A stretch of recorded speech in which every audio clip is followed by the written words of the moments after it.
할렐루야. 살아계신 하나님께서 이 시간도 우리와 함께 하심을 믿습니다.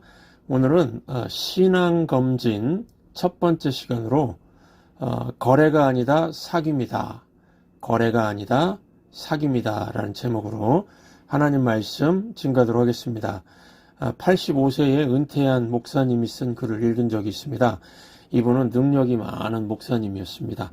귀신 쫓아내는 것도 하고 병원에서 말기암 진단받은 환자를 고치고 막 죽어가는 사람도 살려내고 하늘에서 비가 오게도 하고 그랬다는 것입니다. 불임 부부를 위해 기도하니 자녀가 출산되고 IMF 때 부도난 회사를 위해서 축복 기도했더니 회사가 다시 회생하기도 했다는 것입니다. 그분 스스로 나는 예수 잘 믿는 목사야 이렇게 생각했다고 합니다. 또 주위 사람들도 그 목사님을 향해서 믿음이 좋고 능력이 있는 목사님이라는 평가를 해 주었다고 합니다. 그런데 어느 날 성경을 읽다가 이분이 마음에 걸리는 말씀이 있었다고 합니다. 바로 이 말씀이었습니다. 마태복음 7장 22절 23절 함께 읽겠습니다. 그날에 많은 사람이 나더러 이르되 주여 주여 우리가 주의 이름으로 선지자 노릇하며 주의 이름으로 귀신을 쫓아내며 주의 이름으로 많은 권능을 행하지 아니하였나이까 하리니 그때에 내가 그들에게 밝히 말하되 내가 너희를 도무지 알지 못하니 불법을 행하는 자들아 내게서 떠나가라 하리라. 그 목사님이 당당히 주님 앞에 서서 주님 저 아시죠? 이러는데 주님께서 나는 너를 모른다. 불법을 행한 자야. 내게서 떠나가라. 이러실까봐 불안감이 생겼다는 것이죠. 주님 만날 날이 점점 가까이 오는데 불안감이 생기면 안 되는 거죠. 85세에 은퇴하신 목사님의 얘기를 듣고서 저는 곧바로 저의 신앙 검진을 시작하게 되었습니다. 교회 생활, 또 신앙생활, 목회생활, 이 정도면 되었지 안일하게 생각하지 말고 나의 영혼의 상태를 잘 살펴야 되겠구나 이렇게 마음 먹게 됐습니다. 여러분 건강검진보다 더 중요한 게 신앙검진입니다. 신앙검진은 내일로 미루면 안 되고 오늘 당장 받아야 됩니다. 왜냐하면 내일은 우리에게 보장된 시간이 아니기 때문입니다. 그래서 오늘 이 설교를 듣고 자신의 신앙 검진을 하시기 바랍니다. 두 가지만 말씀드리도록 하겠습니다. 첫 번째, 신앙은 거래가 아니라는 겁니다. 저는 청년 사역을 한 8년 정도 했는데 청년 사역자로서 큰 기쁨 중에 하나가 믿음의 청년들이 서로 만나서 데이트도 하고 결혼도 하게 되는 것을 볼 때였습니다. 꽤 많은 젊은 남녀가 믿음 안에서 축복된 결혼을 하는 걸 봤습니다. 저는 가끔씩 결혼을 앞둔 커플에게 단순한 질문을 할 때가 있었습니다. 왜 저 남자 청년과 결혼을 하려고 하니? 요즘 젊은 세대는 오빠라는 말 많이 하죠? 목사님, 저는 그 오빠를 믿어요. 그러는 겁니다. 오빠를 믿어요. 이 말이 무슨 뜻일까요? 그 오빠가 나를 행복하게 해줄 것을 믿어요. 그 오빠가 나를 사랑해 줄 것을 믿어요. 이런 의미였습니다. 이 좋은 대답이죠. 그러니까 결혼하기로 마음을 정한 것이겠죠. 그런데 이 여자 청년의 말을 반대로 생각해 봤습니다. 만약에 그 오빠가 행복하게 안 해주면 헤어질 거니? 만약에 그 오빠가 돈을 못 벌고 백수가 되면 헤어질 거니? 그런 질문을 막 하고 싶은 겁니다. 왜냐하면 이게 중요하거든요. 살다 보면은 결혼 생활이 힘들 때가 많거든요. 살다 보면 오빠가 마음은 있어도 능력이 안 될 때가 있거든요. 잘해주고 싶지만 그렇게 안 될 수도 있지 않습니까? 그러면은 그때는 못 믿을 사람으로 여겨야 될까요? 여러분 신앙도 마찬가지입니다. 많은 사람들이 하나님을 믿는다고 말합니다.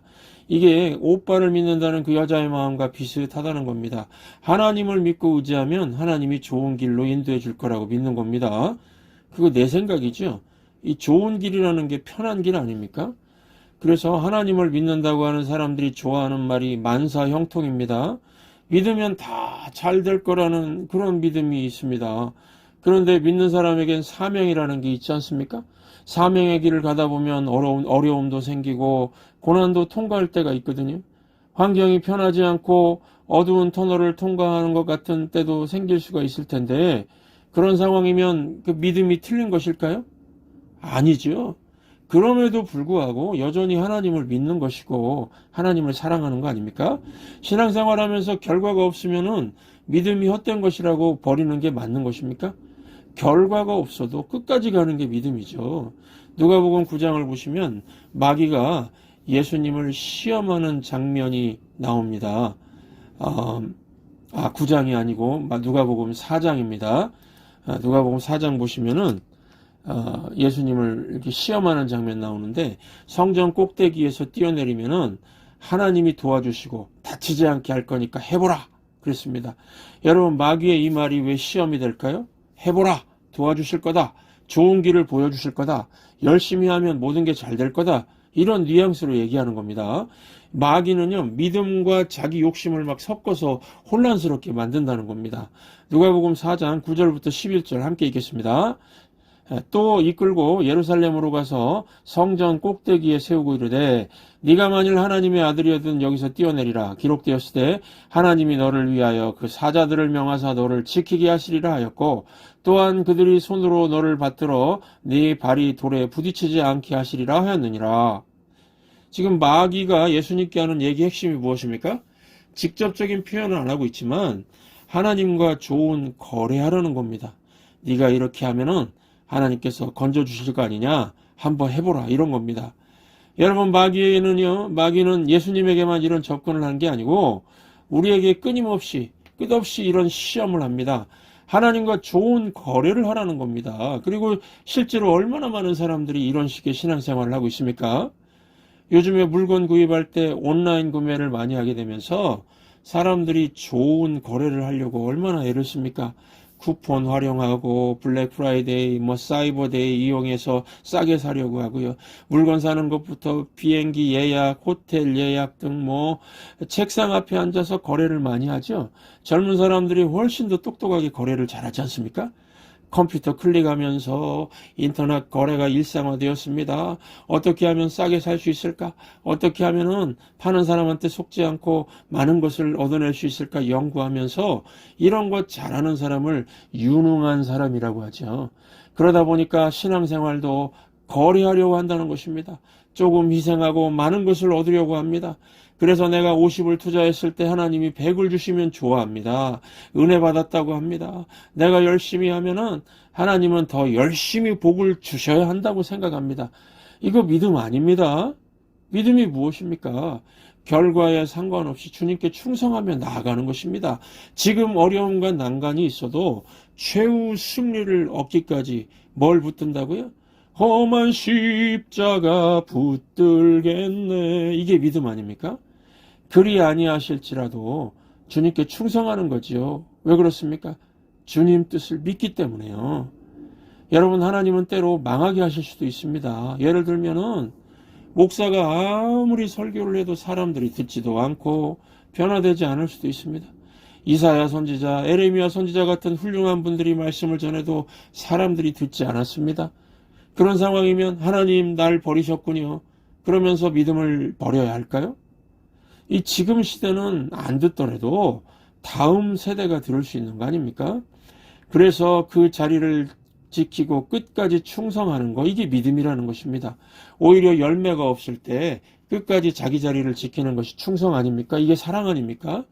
제가 유튜브 영상을 보다가 눈물을 흘리면서 이게 진짜 믿음이고 사랑이구나 느꼈던 적이 있습니다. 오빠를 믿어요 했는데 그 오빠가 행복하게 해주지도 못하고 아파서 병이 들었습니다. 오빠는 여자의 믿음을 깨버렸다는 생각에 도망을 갔습니다. 어느 바닷가에 서 있었습니다.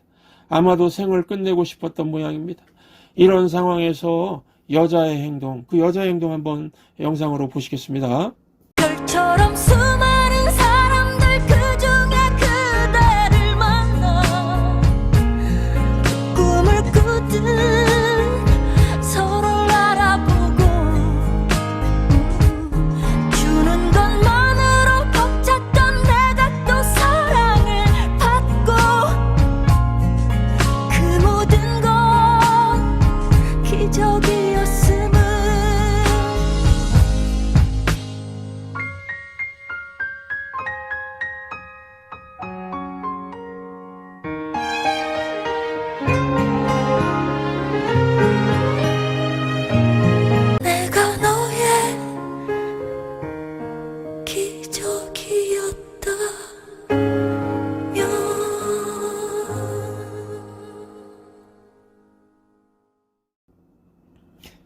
예, 잘 보셨죠?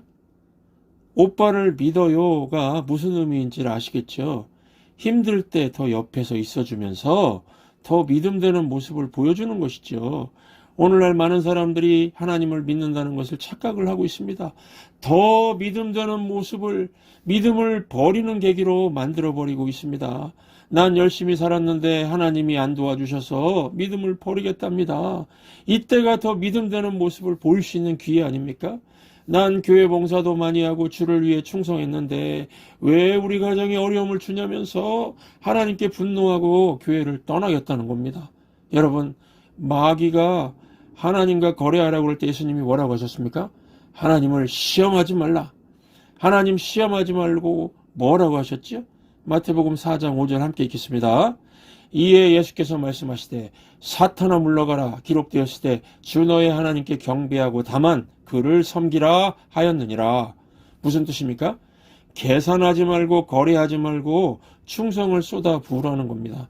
하나님께서는 우리를 무조건적으로 대하시는데요. 우리는 자꾸 조건 따지고 거래하려고 한다는 것입니다. 아마 이 자리에 지금 예배하고 있는 분 중에 70% 이상은 머릿속에 거래 조건 가지고 오셨을지도 모르겠습니다.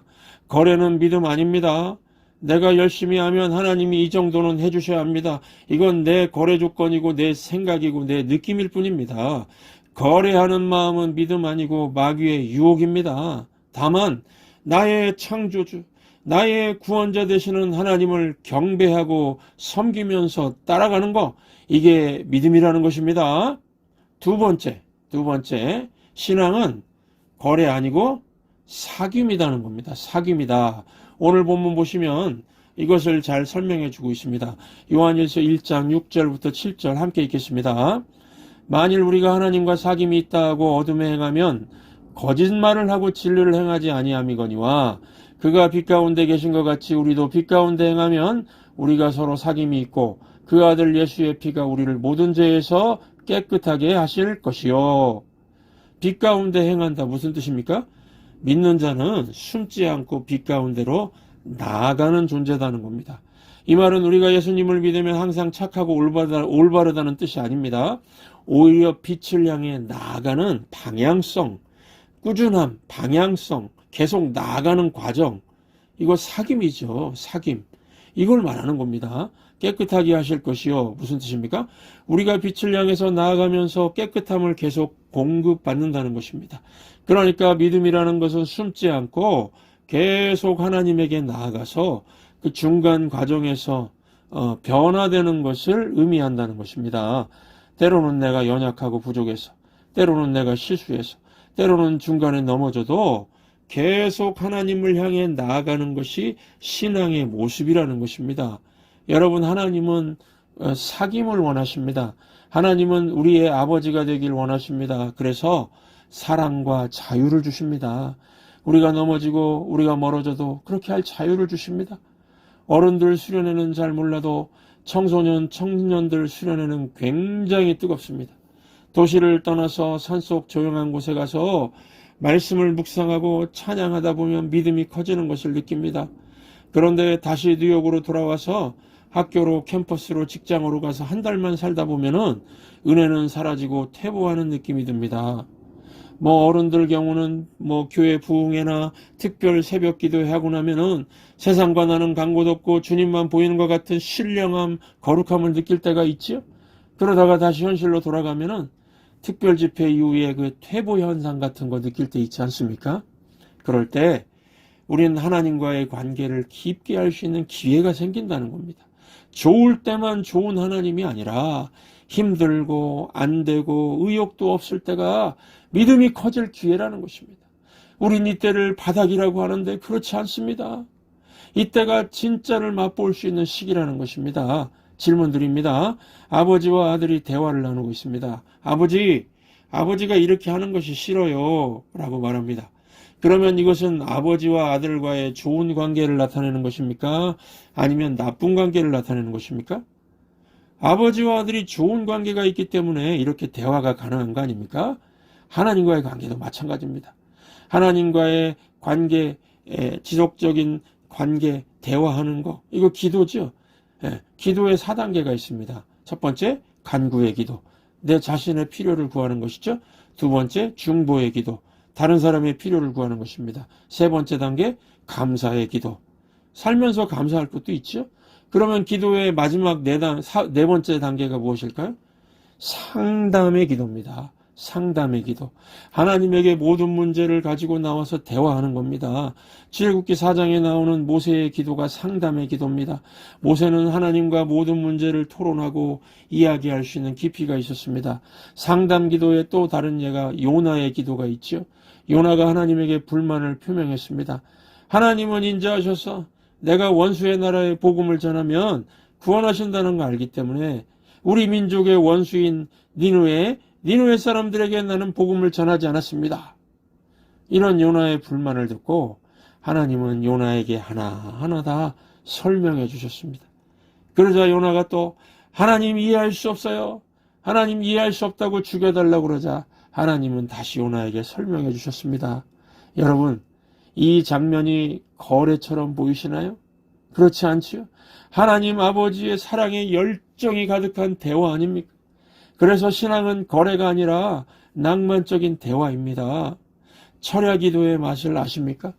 하나님과 상담하고 대화를 하다 보면은 4시간 동안 기도하는 것이 매우 소중한 시간이고요. 낭만이 됩니다.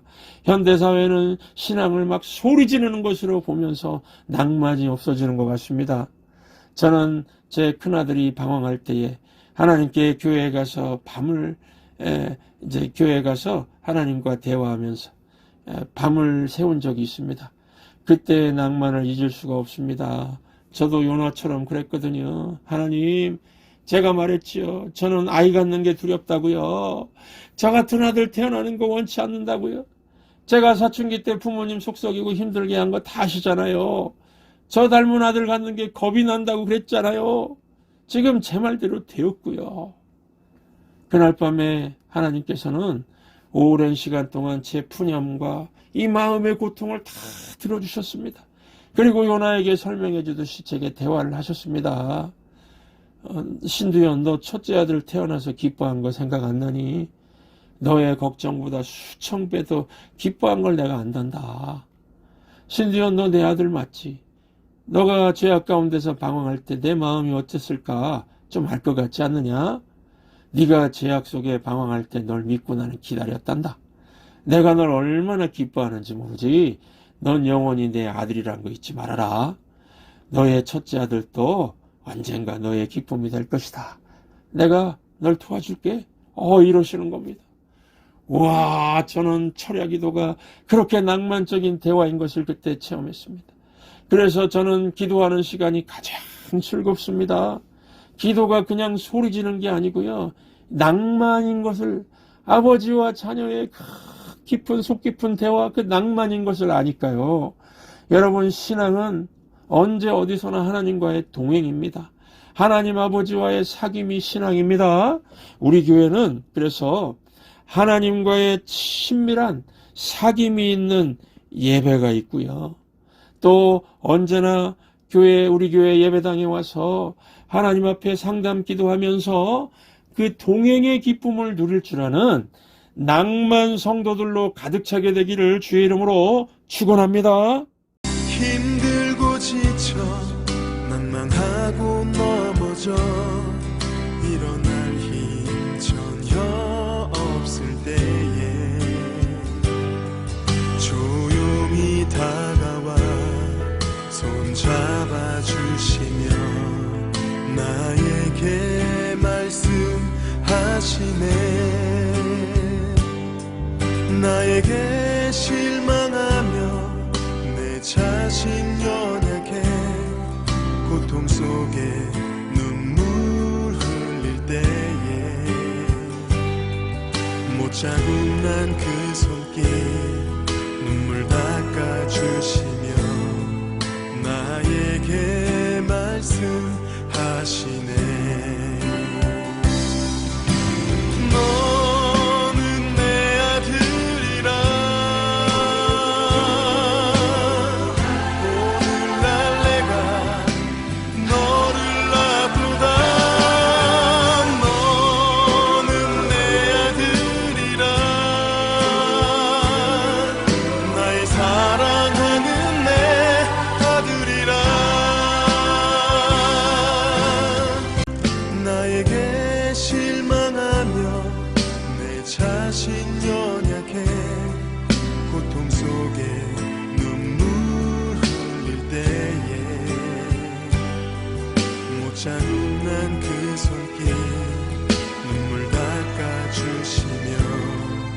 나의